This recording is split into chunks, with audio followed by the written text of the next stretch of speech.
Hero Raj తరుణ్పై ఇప్పటికే Narsingi police స్టేషన్లో case నమోదు చేయడం జరిగింది. రాజ్ తరుణ్తో పాటు హీరో హీరోలుగా ఉన్నటువంటి మాల్విని మల్హోత్రాతో పాటు అతని మరొక బ్రదర్ మల్హోత్రా బ్రదర్ ఎవరైతే ఉన్నాడో మయాంక మల్హోత్రాపై కూడా ఇప్పటికే నార్సింగ్ పోలీసులు 3 సెక్షన్ల కింద సెక్షన్ 506తో పాటు 493తో పాటు 420 3 సెక్షన్ల కింద ప్రస్తుతం అయితే నార్సింగ్ పోలీసులు కేసు నమోదు చేసుకోవడం జరిగింది. ఇక దీనికి సంబంధించి మనతో మాట్లాడడానికి మరొకసారి లావణ్య గారు ఉన్నారు. మన అడిగి మరి విషయాలు తెలుసు. మీరు మొదట కంప్లైంట్ చేశారు, కేవలం రాజ్ తరుణ్ మీదే చేశారు, తర్వాత మళ్ళీ మల్హోత్రా మీద కూడా చేసినట్లు తెలిసింది.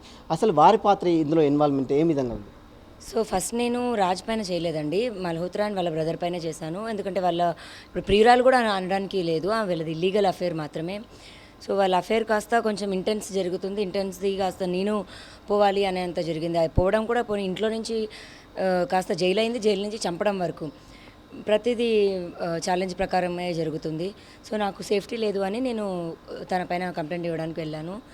సో ఇంకా ఎవిడెన్సెస్ కూడా తీయాలి కదా, 1-2 డేస్ టైం పట్టింది. ఈలోపు రాజ్ మీడియాలోకి వచ్చి అవన్నీ మాట్లాడడం తర్వాత నేను అప్పుడు డిసైడ్ అయ్యాను రాజ్ పైన కూడా కంప్లైంట్ చేద్దామని.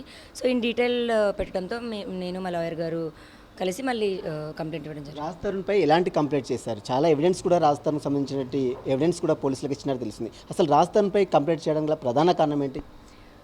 మరి ఇప్పుడు వదిలేసి వెళ్ళిపోయాడు కదండి. పోనీ అఫేర్స్ గురించి అన్న నేను 4 గోడల మధ్యలో ఏడ్చి వదిలేసేదాన్ని, 4 రోజుల తర్వాత మర్చిపోయి మళ్ళీ నార్మల్గా బతకొచ్చు. ఇంటి నుంచి వదిలేసి వెళ్ళిపోయాడు అండ్ మా సర్వైవల్ మొత్తం ఇంకా ఆపేశాడు.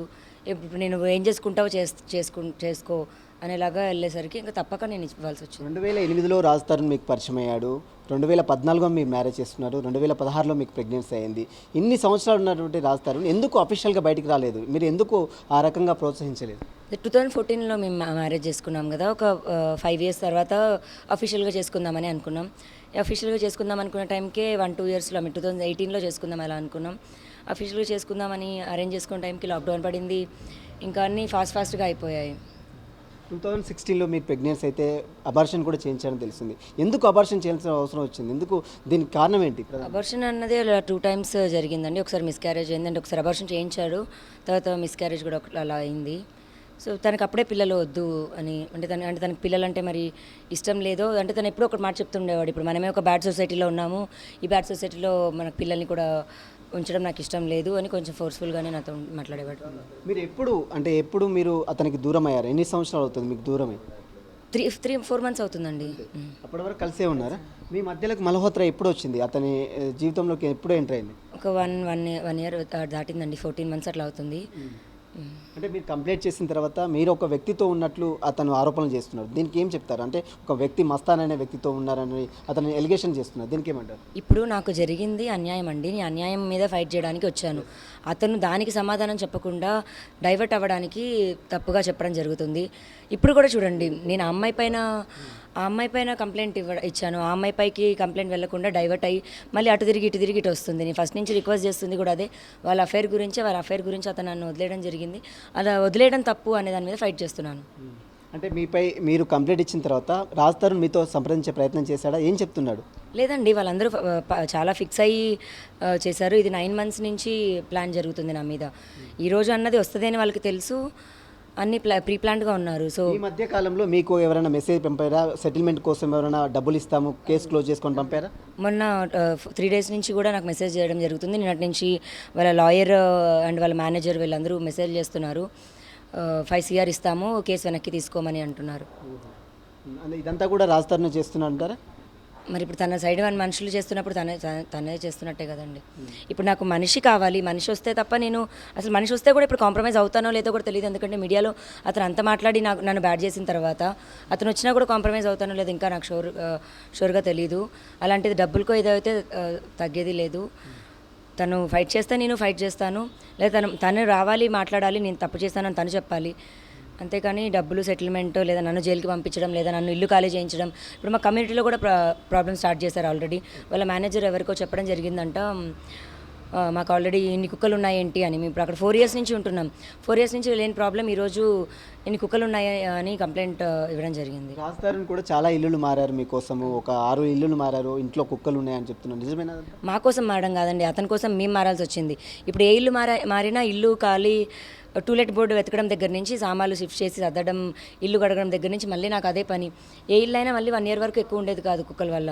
సరే అని సర్దుకొని ఒకటి ఉంటున్న టైంకి మళ్ళీ ఇంకో కుక్కని తీసుకురావడం, అలా 15 కుక్కలు అండి ఇప్పుడు మాకు. కానీ వదిలే ప్రసక్తే లేదు, డాగ్నైనా సరే వదిలే ప్రసక్తి లేదండి. రాజ్ తరుణ్ కుటుంబాన్ని మీరు చాలా ఆదుకున్నట్లు తెలియదు, మీరు కంప్లైంట్ ఇచ్చారు, 70 లక్షలు మీకు ఇవ్వాలని చెప్తున్నారు. అసలు ఎట్లా ఇచ్చారు డబ్బులు, క్యాష్? సో ఇప్పుడు ఇల్లు తీసుకున్నప్పుడు కానీ మధ్యలో రాజ్ 2 years వర్క్ చేయలేదు. సో అప్పుడు రెంట్వి కానీ ఇప్పటికైనా సరే ఇంట్లోకి బియ్యం కానీ ఊరి నుంచి కారంతో సహా మా పేరెంట్సే పంపించడం, పచ్చళ్ళతో సహా, సిలిండర్స్తో సహా. ఇప్పటికీ రాజ్ పేరు మీద గ్యాస్ కనెక్షన్ అది కూడా ఏం లేదండి. నా పైన డబుల్ సిలిండర్లు ఎక్స్ట్రా కొనుక్కోవడము, డాగ్స్ ఉండడంతో మనకి ఎక్కువ ఫ్రీక్వెంట్గా సిలిండర్స్ ఎవ్రీ 10 daysకి సిలిండర్ మారడం ఇదంతా అవుతుంది. ఇప్పటికి వాటి నుంచి కూడా వాటి దగ్గర నుంచి కూడా మా పేరెంట్సే ఇవ్వడం జరుగుద్ది. వారానికి 10 రోజులకి ఒకసారి మా పేరెంట్స్ వచ్చి అన్ని రిఫిల్ చేసి వెళ్తుంటారు. ఇంతగానం మీ కుటుంబాన్ని ఆదుకున్నారు, రాజ్ కుటుంబాన్ని ఆదుకున్నారు, అతను హెల్ప్ చేశారు మనీ విషయంలో, మీరు లవ్ చేశారు, అయినా కూడా మిమ్మల్ని రాజ్ తరుణ్ ఎందుకు వదిలిపెట్టాడు? రీజన్ ఏం చెప్తున్నాడు? తన గురించి ఇప్పుడు అగేన్స్ట్గా ఫైట్ చేయనంత వరకు నేను ఫైన్ అండి దానికి. కాకపోతే మూసుకొని పడి ఉండాలి.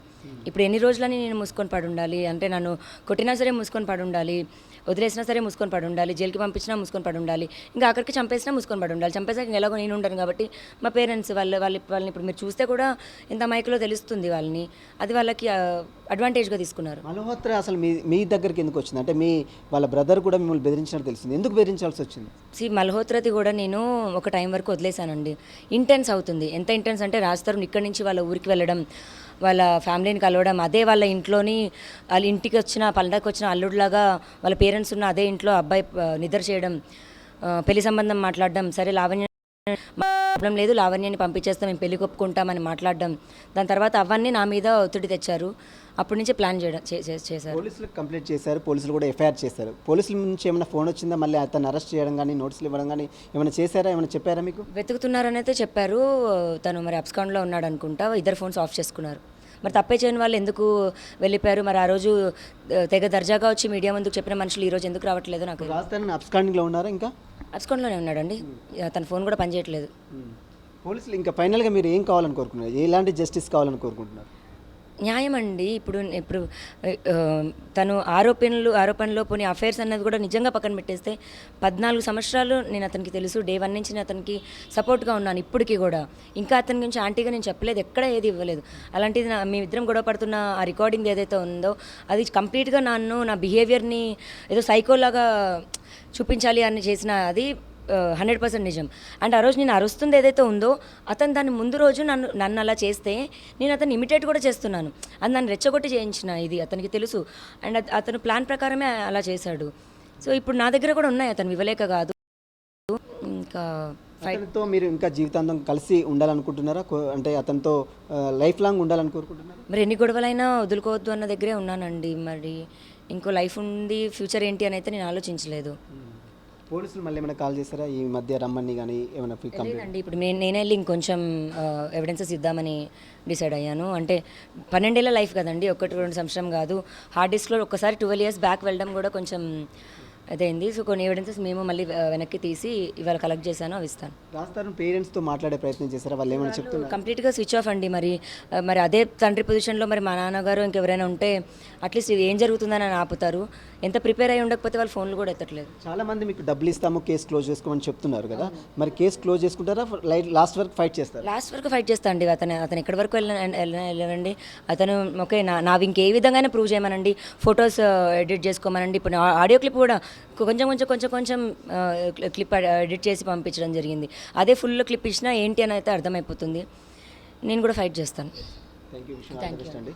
ఇదే చూస్తున్నాం మొత్తం మీద రాజ్ తరుణ్ చేసినటువంటి మొత్తం మోసానికి సంబంధించిన దానిపై ఇప్పటికే పోలీసులకు అన్ని ఆధారాలను కూడా సమర్పించాము. మొత్తం మీద 174 ఎవిడెన్స్ని సమర్పించాము. 2008 నుంచి దాదాపు 15 ఏళ్ల పాటు అతనితో సన్నిహితంగా ఉండి అతనితో పెళ్లి చేసుకొని అబార్షన్ కూడా చేయించుకున్నటువంటి రాజ్ తరుణ్తో ఇంకా తాను కలిసి జీవించాలని కోరుకుంటున్నాను. ఏదైతే మధ్యలో వచ్చినటువంటి వ్యక్తులు మొత్తం కూడా తనను విడపోయే ప్రయత్నం చేశారు. రాజ్ తరుణ్కి కుటుంబానికి తనకు అన్ని విధాలుగా సహాయ సహకారాలు ఆర్థికంగా కావచ్చు, అదేవిధంగా ప్రేమ విషయంలో కావచ్చు, అన్ని రకాలుగా సహాయ సహకారాలు అందించాను. ఇక నుంచి రాజ్ తరుణ్ వస్తే మాత్రం ఇంకా తనతోనే జీవితాంతం గడపాలని కోరుకుంటున్నట్లు లావణ్య చెప్తుంది. వీడియో జర్నలిస్ట్ కత్తిరాజ్తో సునీల్ 10 టీవీ, హైదరాబాద్.